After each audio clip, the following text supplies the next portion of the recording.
Hi good morning जय जगन्नाथ। आसतु आज बनवा चना सागर गोटे रेसिपी। चना साग विषय जदि आप न जानते ताले वीडियो टी देखिए भल भाव शिखि नि चना साग केमती रोषे करेंगे। ये हूँ चना साग जहाँ आम बिलर तोड़िकी आनीचु। देखु चिन्ह नि साग को केमती बनइबे तार प्रस्तुति मुझे आग को शिखेबी। चना साग को धोईकी छोट छोट कर काटिकी रखिदे। एबे से पकाइबा किसी शिंब किसी सारू किसी आलू गोटे बैगण नहीं। एबे ताकू धोईकी छोट छोट करके काटिकी रखिदे भल भाव। एबे कड़ाई रखिदेली। देखंतु एबे से किसी सोरिष तेल दे देउछि। सोरिष तेल ताती आसलानी। एबे से आमे काटिथा छोट छोट परिवा को धोईकी रखिथिली ताकू पकेइकी टिके फ्राई करदेबा। एबे देखो तेल ताती आसलानी। से जीरा सोरिष पकईकी फुटाई नेबे।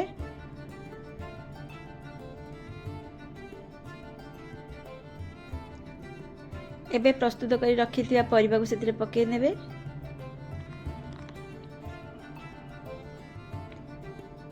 एबे से टिके हळदी पकई देबा, टिके लूण पकई देबा स्वाद अनुसार।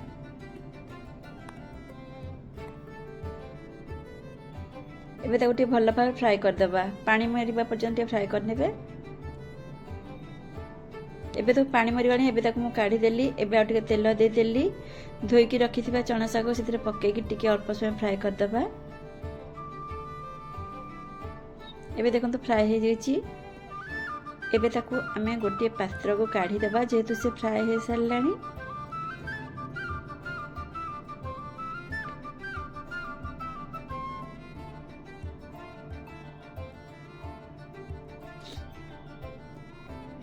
एबे देखंतु परिबा को मुझे सिझेकी रखी देइथिली। फ्राई करबा परे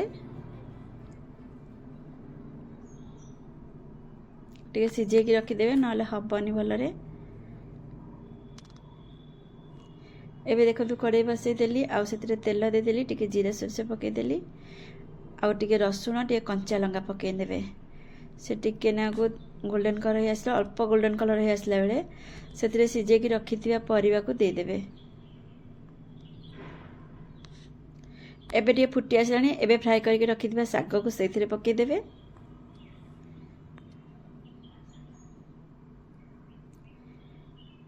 एबे ताको भल भाव मिसई नबा। टिके समय छाड़ी देबे कारण चना साग टिके ना को लेट रे सिझे। जेतु फ्राई होइछि बेसी टाइम लागिबनी परिबा पई कि साग पई। एबे देखंतु परिबा सिझेकी साग सिझेकी भल भाव प्रस्तुत हो गलानी। जदि वीडियो भल लागि थाए लाइक शेयर कमेंट कर केबे भूलिबेनी। आ निश्चित भाव घरे बनबे केमती लागिला कहिबे। जाउछि जय जगन्नाथ।